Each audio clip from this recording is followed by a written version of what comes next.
Hello and welcome. This is Pam. Today we're going to be talking about the link between liver disease and multiple sclerosis.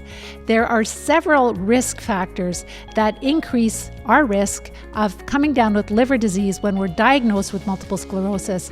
Today we're going to discuss those factors, but I'm also going to share with you steps that we can take to heal our liver and steps we can take to recover from multiple sclerosis.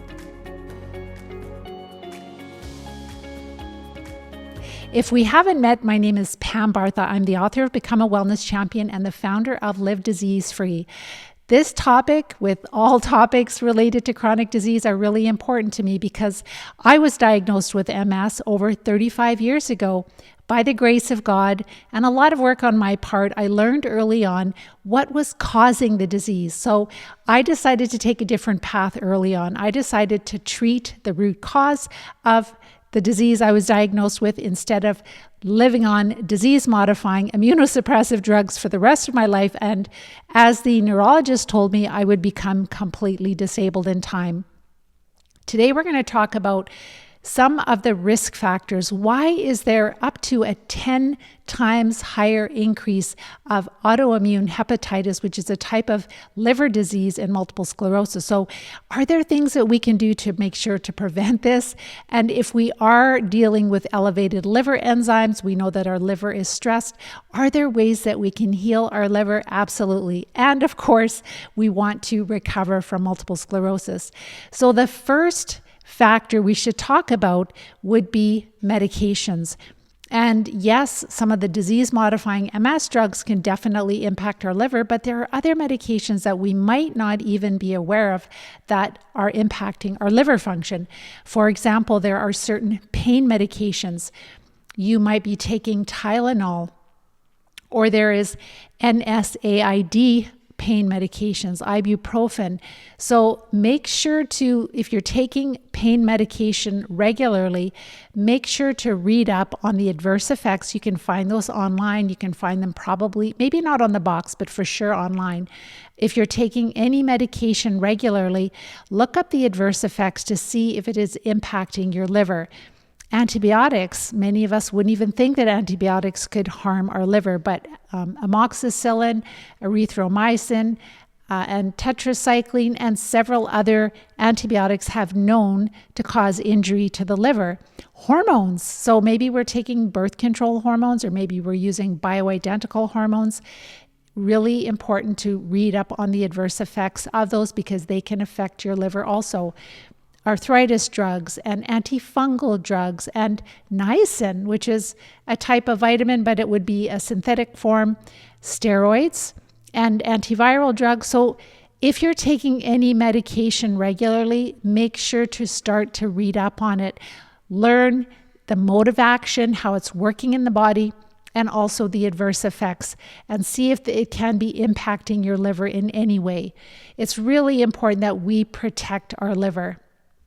With some of the disease-modifying drugs that were prescribed when we're diagnosed with multiple sclerosis. So this is not an all-inclusive list, but just a couple of them that I found very easily that definitely can affect the liver would be the interferon beta, and that has been used in relapsing remitting multiple sclerosis, and it can cause mild to severe liver injury.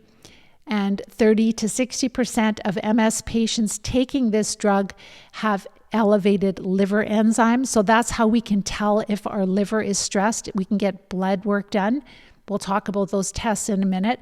But if our liver enzymes are elevated, that tells us that our liver is under stress, that is something is stressing our liver, and we want to figure it out and resolve it and support our liver. Very, very important. Another factor or several factors could be if we are overweight, if we're obese, that can definitely put a lot of stress on our liver.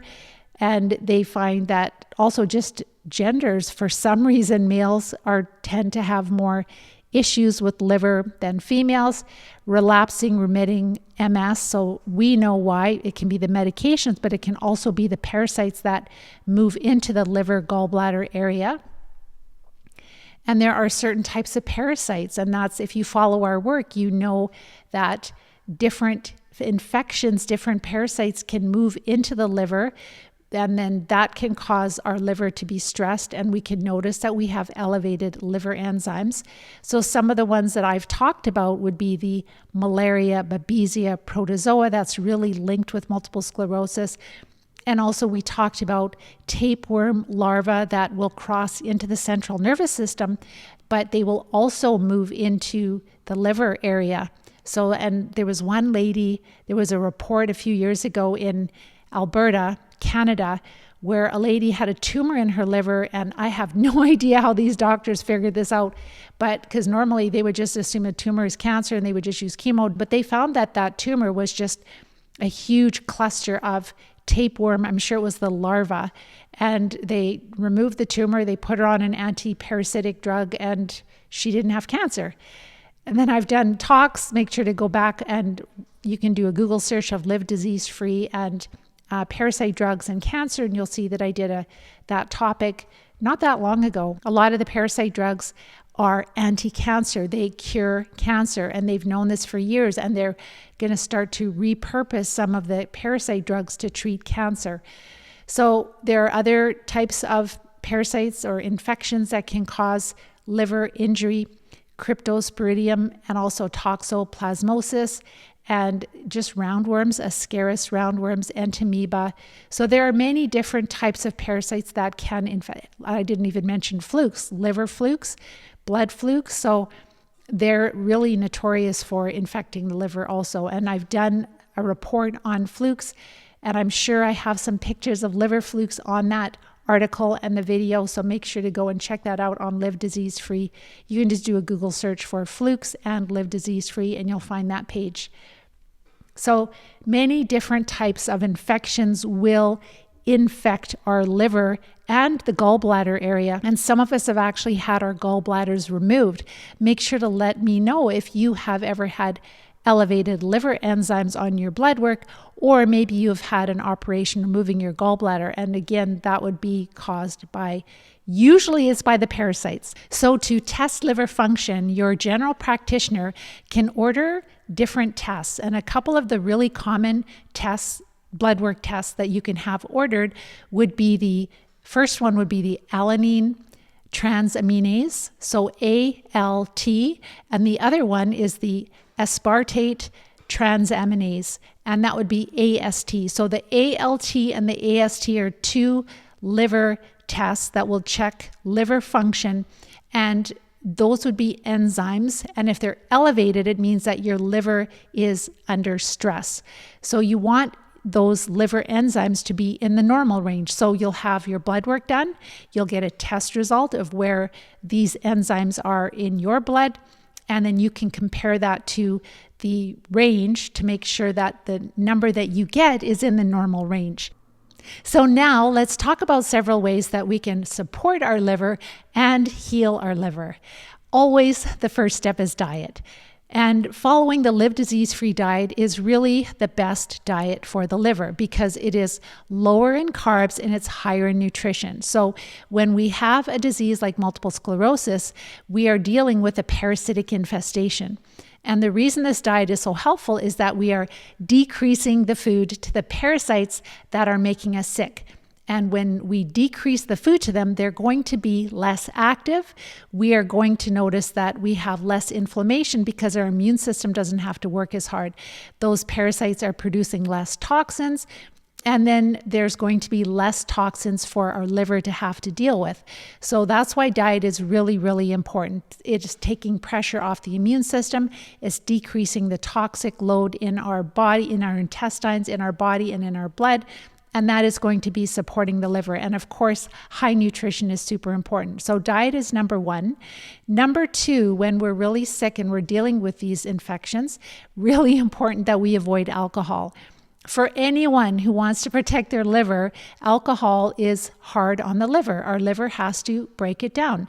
And so especially if we're sick and we already have a lot of infections in us that are producing a lot of alcohols already, we don't want to add extra burden to our liver. So definitely avoid all alcohol when you want to support your liver and when you want to recover from multiple sclerosis. It's also really important to have daily bowel movements. You want to have the bowels moving. So those infections, I always say the base camp of these parasites is in the intestines. And so they're living there. And yes, they have moved into organs, and they've moved into the liver, and they've moved into the central nervous system. But the biggest base camp is in the gut. And so it's really important that we get the bowels moving every day, that we're getting their toxins out every day so they're not being reabsorbed into our blood. And again, that would be more work for our liver. Managing stress, that's something that sometimes we wouldn't even think that would affect our liver, but it affects every part of our health. And so it's really important that at times we have to go through stress. There's no way out of it, but we can manage it. We can do things to offset the stress, to take our mind away from it for periods of time, to give ourselves break, to spend time in nature, to spend time in prayer and in meditation, and just laughing, just finding a good funny show or catching up with a friend.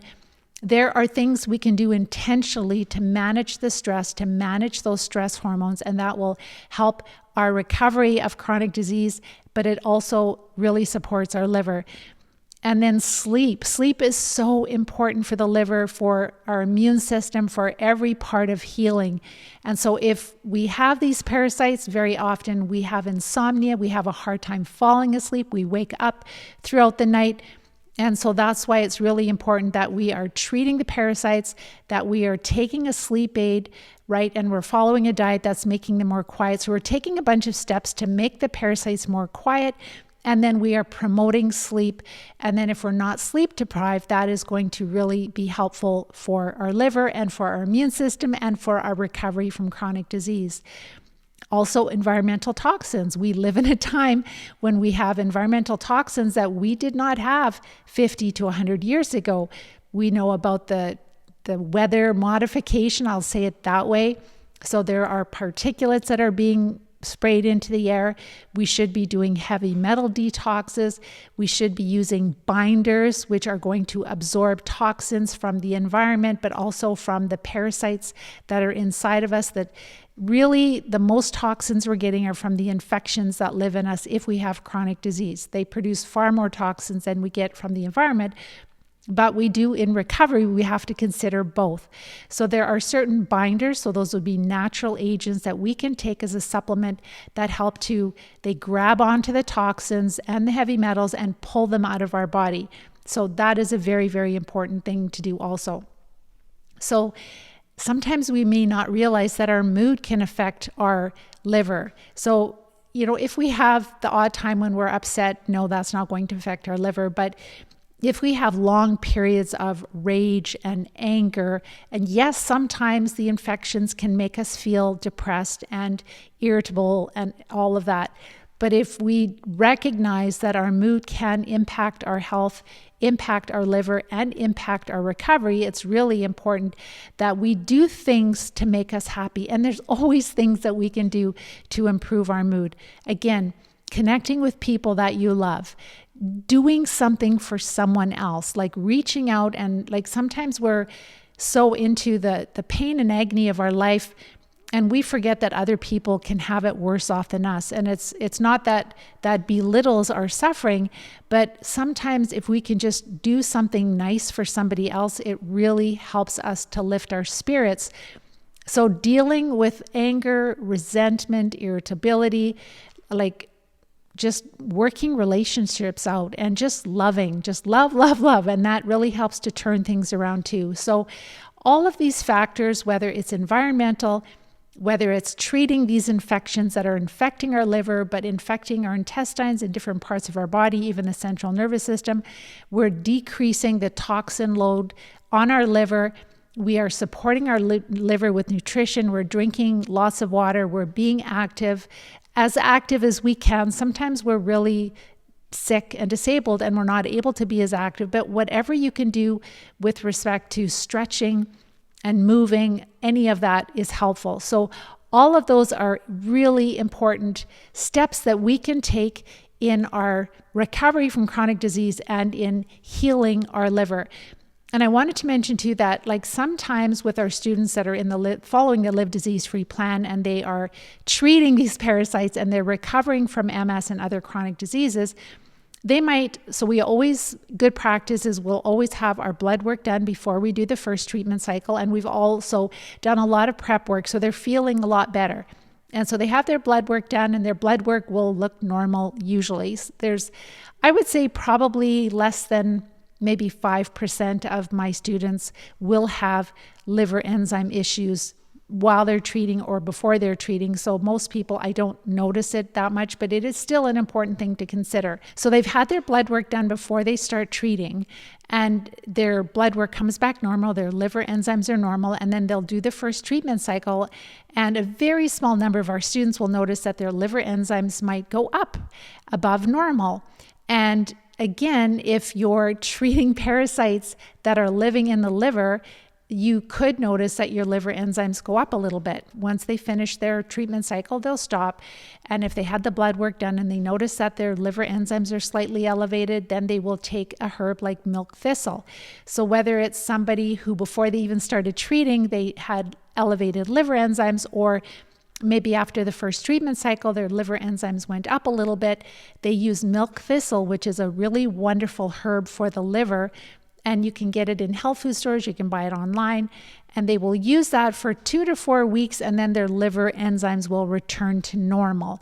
And then they'll do another treatment cycle, and then within 2 or 3 treatment cycles, then their liver enzymes will remain in the normal range. So once the parasites have been treated in the liver, they don't notice that their liver enzymes go up anymore. So it's not that the parasite drugs are directly causing the liver enzymes to increase. It is that it's like a die-off reaction of parasites that have infected the liver. But so it's really important when you want to recover from parasites that you work with a practitioner. They have to monitor you. We have to protect our liver. Our liver is really, really important for life. So it is not safe to just take drugs without checking the function of your liver. Very important to make sure that it is healthy and safe. And then we can do all these other things to protect and to heal it if we have had liver injury. So very, very often, liver disease can be caused mostly by infections and also by pharmaceuticals that will harm the liver. But mostly, I would say, by infections. And this is really overlooked. So I was just speaking to somebody today, and he's going to become a wellness champion. He's going to join our program. And he's been, I think it's like 26 years he's been sick. 26 years. And he's like, Pam, this is almost too good to be true. Everything you say makes so much sense, but this is such a radical change of all the things I've been trying and nothing has been working. And I just can't, it's just so wild that there's an opportunity for me to actually take my health and my life back. And so if that is you, if you are at that state where you have been sick for a while, or maybe you've just recently been diagnosed, but you're like, I don't like what I'm being told. I really don't believe that I'm a sick person. I don't really believe that this is going to be my future. I would really encourage you to check out my masterclass training, because it really explains, number one, the types of parasites that are causing us to be sick. Number two, the steps we take to recover. Because this gentleman that I spoke to today, again, like many, many others, he has spent a lot of money on his health, like thousands and thousands of dollars. Some of the people I've spoken to have spent over $100,000 to $300,000 on their health, and they're still sick. And so if you knew what you needed and what you didn't need, and if you were able to focus on treating the cause of your symptoms quickly, get to it as quick as possible while supporting the body and only doing the things that are really essential, can you imagine how quick you can recover and how cost effective it is and how wonderful it is to be able to get back to doing the things you love to do. So if you would like to learn more about how we help people to recover from these parasitic infestations that cause the liver damage, the liver disease in multiple sclerosis, but other diseases also, again, make sure to watch my masterclass training. There will be a link. It's free. Watch it. It'll be a link beside or above or below this video. And then if you're at the place where you're like, Pam, thank you for all the videos you've posted, all of the educational blog posts on your website, but I'm ready. I need a plan. I need support. I've been looking and I don't have a doctor that has experience in this. Then make sure to reach out, and you'll be able to, at the end of my training, you'll be able to fill out a form and you'll be able to chat with me to make sure it's a good fit for you, and watch the coach-a-thon before you and I meet, because you'll have better questions for me. So with that, I'm going to let you guys go. Make sure to type your questions in the question box. Let me know if you have had any liver issues. Let me know if you find this helpful, if you appreciate what we do, the research that I do for you every week, or pretty much every week. Make sure to like, share, and subscribe, and I will talk to you next week. Take care and bye-bye for now.